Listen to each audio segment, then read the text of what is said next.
भारत और बांग्लादेश के बीच चल रहे इंटरनेट लिंक विवाद ने एक नया मोड़ ले लिया है।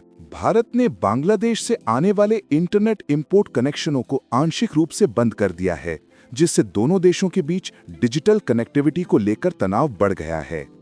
ये फैसला भारत ने तब लिया जब बांग्लादेश की ओर से बार-बार नेटवर्क ट्रैफिक और साइबर सुरक्षा को लेकर समस्याएं सामने आ रही थीं। सूत्रों के अनुसार भारत लंबे समय से बांग्लादेश की कुछ इंटरनेट गेटवे कंपनियों द्वारा डेटा ट्रांसफर में अनियमितताओं की शिकायत कर रहा था। भारतीय साइबर एजेंसियों ने पाया कि कुछ बांग्लादेशी सर्वर भारत की सीमा के भीतर अनधिकृत डेटा मॉनिटरिंग और ट्रैफिक रीडायरेक्शन कर रहे थे। इन गतिविधियों को देखते हुए भारत ने अपने secure internet exchange points (IXPs) पर निगरानी बढ़ाई और आखिरकार कुछ प्रमुख लिंक अस्थायी रूप से बंद करने का निर्णय लिया। जानकारी के अनुसार भारत में बांग्लादेश के माध्यम से आने वाले इंटरनेट डेटा का बड़ा हिस्सा पूर्वोत्तर राज्यों, खासकर त्रिपुरा, मिजोरम और असम से होकर गुजरता था। भारत ने इन्हीं इलाकों में स्थित कुछ बॉर्डर गेटवे राउटर्स को अस्थायी रूप से बंद कर दिया है। इससे बांग्लादेश की कुछ इंटरनेट सेवा प्रदाताओं यानी ISPs को सीधा असर पड़ा है, क्योंकि वे भारत से बैंडविड्थ लेकर अपने नेटवर्क को चलाते हैं। विशेषज्ञों का कहना है कि ये फैसला केवल तकनीकी नहीं बल्कि रणनीतिक प्रतिक्रिया भी है।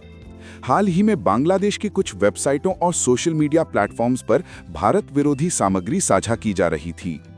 इन प्लेटफॉर्म्स पर फेक न्यूज़ और भ्रामक सूचनाएं फैलाई जा रही थी, जिन्हें लेकर भारतीय एजेंसियां पहले ही नाराज थीं। साइबर सुरक्षा विभाग ने रिपोर्ट दी थी कि इन वेबसाइटों के सर्वर बांग्लादेश में होस्ट किए जा रहे हैं और इनका इस्तेमाल भारत विरोधी दुष्प्रचार के लिए किया जा रहा है। भारत ने बांग्लादेश सरकार को कई बार चेतावनी दी थी कि वो इस तरह के नेटवर्क और वेबसाइटों पर कार्रवाई करें, लेकिन जब ठोस कदम नहीं उठाए गए तो भारत ने अपने डिजिटल इंफ्रास्ट्रक्चर की सुरक्षा के लिए ये सख्त कदम उठाया। सरकारी सूत्रों के मुताबिक ये कार्रवाई केवल अस्थायी है, लेकिन ये संदेश देने के लिए पर्याप्त है कि भारत अपनी साइबर सीमाओं से कोई समझौता नहीं करेगा। बांग्लादेश की मीडिया रिपोर्ट्स के मुताबिक भारत के इस निर्णय के बाद वहां के कुछ इलाकों में इंटरनेट स्पीड प्रभावित हुई है। ढाका, सिलहट और खुलना में कुछ नेटवर्कों पर बैंडविड्थ की कमी देखी गई। बांग्लादेश के IT मंत्रालय ने इस पर प्रतिक्रिया देते हुए कहा कि हम भारत से इस मामले पर जल्द बातचीत करेंगे और तकनीकी समाधान निकालने की कोशिश करेंगे। भारत के IT मंत्रालय ने स्पष्ट किया है कि ये कदम किसी राजनीतिक विवाद का हिस्सा नहीं है, बल्कि ये पूरी तरह से राष्ट्रीय सुरक्षा और डेटा प्रोटेक्शन से जुड़ा हुआ है।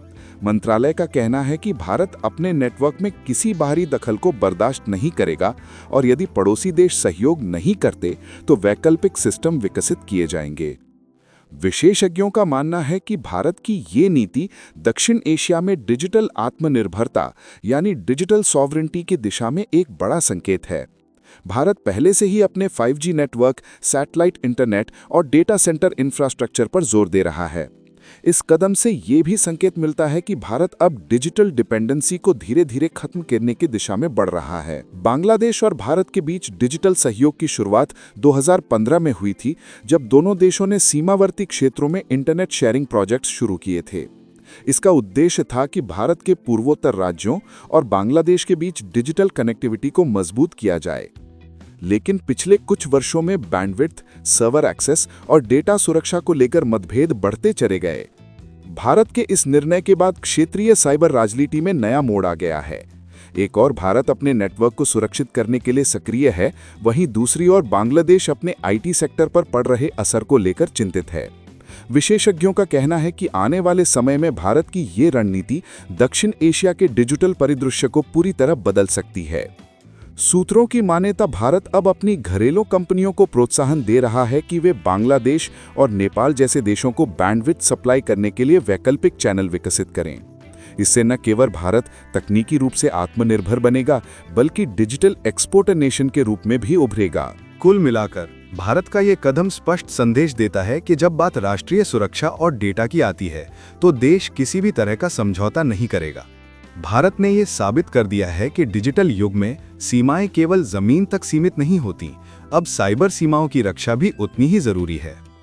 तो दोस्तों, अगर वीडियो पसंद आया हो तो लाइक, शेयर और सब्सक्राइब कीजिए हमारे चैनल को। धन्यवाद। जय हिंद।